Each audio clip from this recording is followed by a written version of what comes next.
Today I'll show you a supplement that puts Kamen Rider Ex-Aid into your D&D table. If you're not familiar, it's a colorful game-themed entry in the franchise, complete with UI, hit effects, goofy pastel designs, and even Christmas events. But its bright colors belie its deep and introspective storytelling that explores the value of life. And its story can get very heavy when people's lives are on the line, all in the name of unchecked greed, ambition, and Christmas events. Ex-Aid is awesome, and I love it. And its presentation is just as interesting as its storytelling.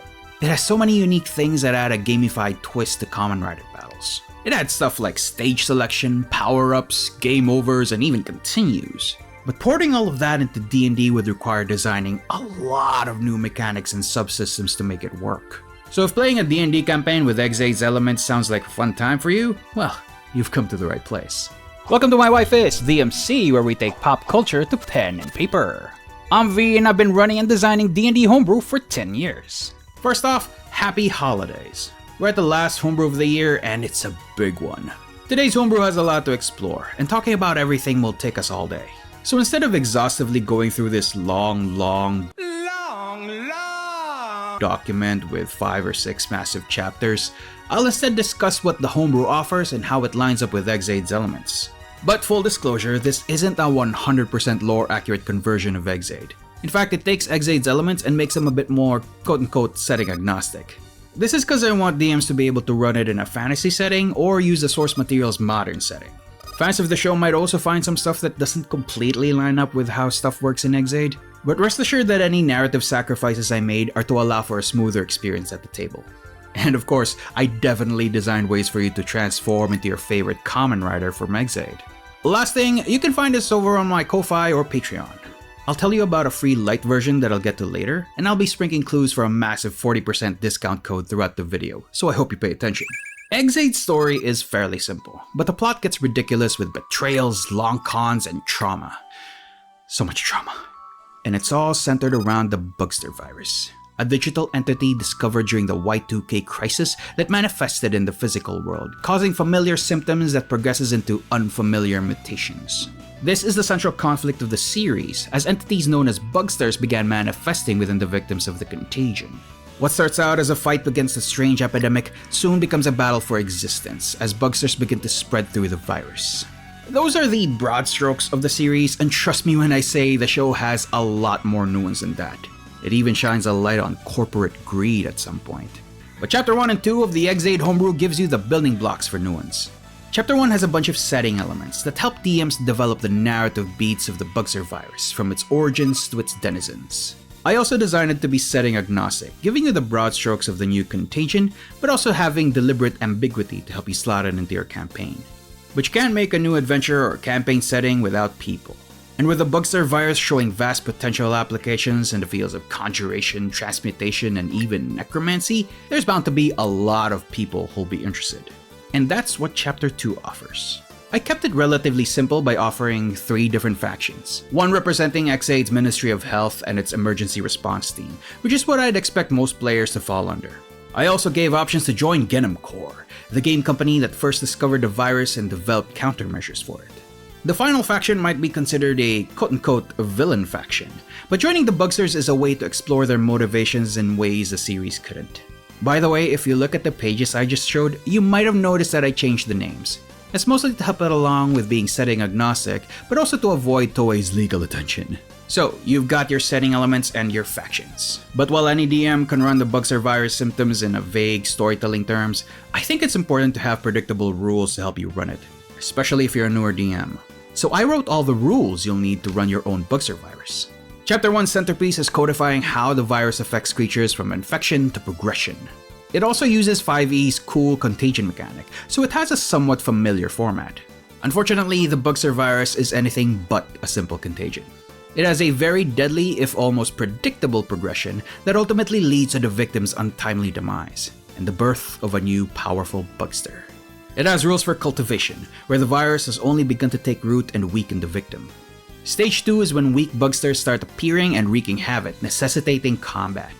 Stage 3 is when the victim becomes a large Bugster union, where failure to destroy it will ultimately lead to the victim's demise. And Stage 4 is when the boss fight of this infection finally appears. I even have rules for a variant stage where the bugsters start possessing the victim and force them to do the robot. At this point, I've been talking about the bugsters quite a bit, so I think it's a good time to get into some of the mechanics. Players, I have stuff for you in a bit, and I promise you there's a lot, so sit tight. But Chapter 3 is where DMs can start planning encounters. Now, as much as I enjoy making stat blocks, 1, it's a lot of work, and 2, I don't know the kinds of challenge ratings you'll need for your table. It's even worse now since WotC decided not to release detailed stat block creation guidelines in the 2024 update. So instead, I decided to give guidelines on the kinds of stat blocks you'll need. This is similar to how I made guidelines for your own Nemesis that I made a few months ago, but tailor-made specifically for bugsters. Other than guidelines though, you'll also need to align them with how the bugster virus works. So I added a new section for modifying a chosen stat block. The modifications are mostly cosmetic in nature, but the few mechanical ones that affect difficulty are few and far in between. Except for one, the boss level bugsters. In the series, they mostly can't be destroyed just by reducing them to 0 hit points. Anyone attempting to fully destroy them and end the virus has to clear their games first. This is one of the more nebulous aspects of Ex-Aid since it doesn't show this consistently, and it's different for each bugster too. And the main character being a gamer means he's aware of the games by default, skipping the discovery process entirely. So I designed a section for running and creating bugster games. This has a player component where players need to first discover the bugster's game in various ways, then challenge the bugster at their own game later on. This is also where DMs can really stretch your creative crunch because it also has guidelines for creating custom bugster games for your own needs.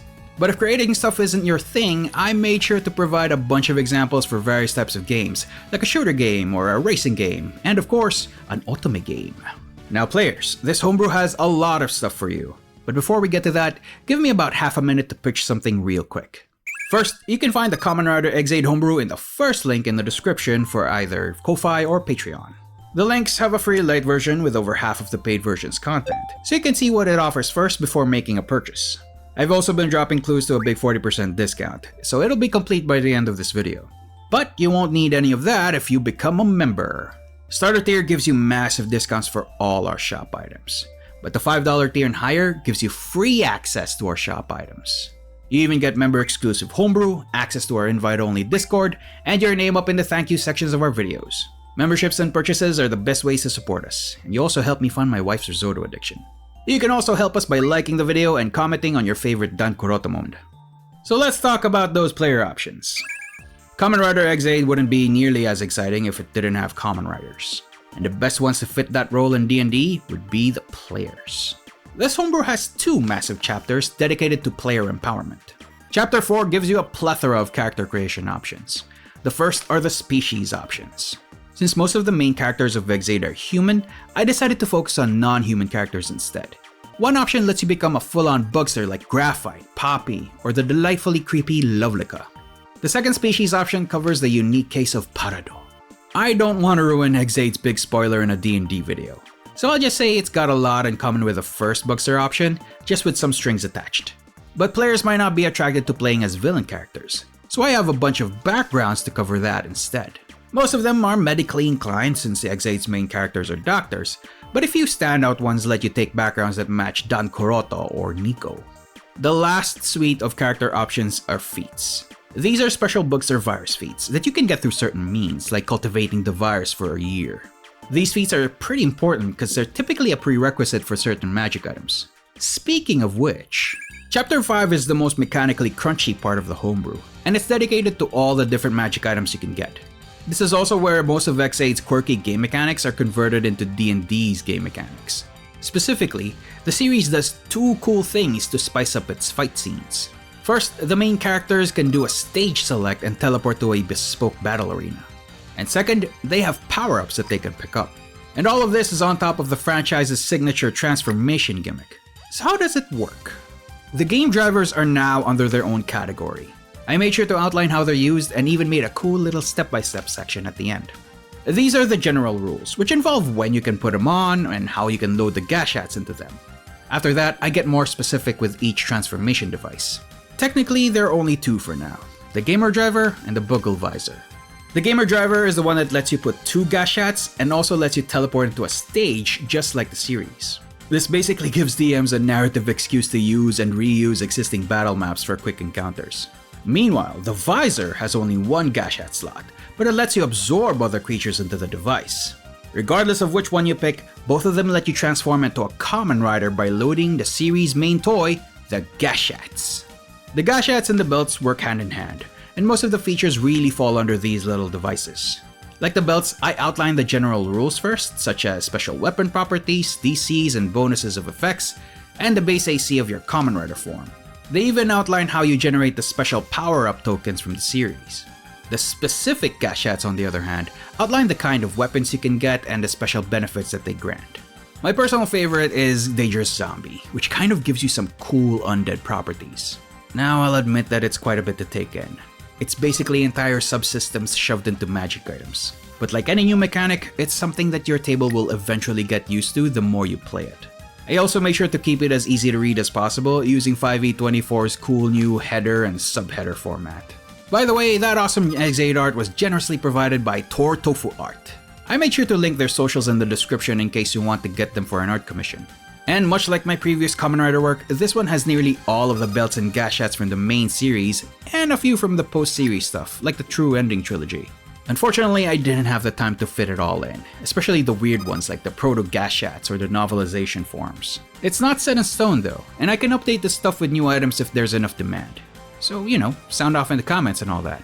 But I am confident that the document gives the complete experience, right down to broken stuff like Cronus and his pause ability, or the different flavors of Dan Kuroto. The shop links are tied to a very important sales challenge. Every 5 sales of this document unlocks a bespoke subclass inspired by a character from Kamen Rider Ex-Aid. These will serve as alternative ways to express these characters at the D&D table, just in case your DM doesn't like magic items.